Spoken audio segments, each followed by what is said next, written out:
La thermodynamique correspond à l'étude de la dynamique des systèmes thermomécaniques, c'est-à-dire à l'étude d'un système au cours de son évolution en fonction des échanges d'énergie mécanique au travail et thermique, c'est-à-dire chaleur ou quantité de chaleur, avec le milieu extérieur au système. Un peu d'histoire. La thermodynamique est une branche relativement récente de la physique puisqu'elle s'est développée au début du XIXe siècle. Ce développement a été lié à la mise au point et à l'amélioration des machines à vapeur avec l'ingénieur écossais James Watt.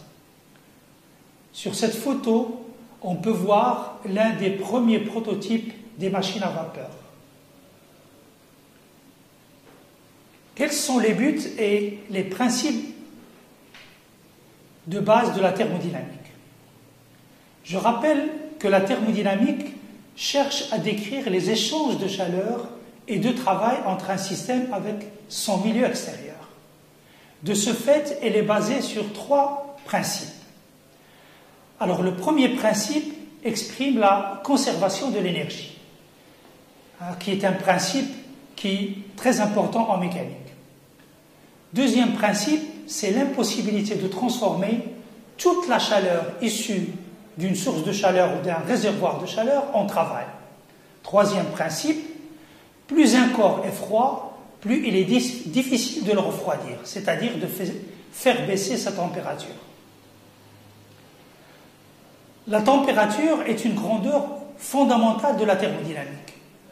D'ailleurs, on peut définir la thermodynamique comme la science de tous les phénomènes qui dépendent de la température et de ses changements. Alors, quelle est la définition de la température ou d'une échelle de température? Chacun de nous a une connaissance plus ou moins intuitive de la notion de température. Et on peut dire qu'un corps est chaud ou froid selon que sa température est plus ou moins élevée. Mais une définition précise à notre stade est encore plus difficile.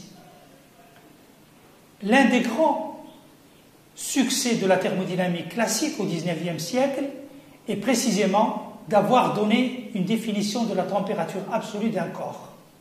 Cette définition a conduit à la création de l'échelle Kelvin. Sur cette échelle, la température minimale pour tous les corps, et j'insiste, pour tous les corps, est le 0 Kelvin, soit moins 273 degrés Celsius.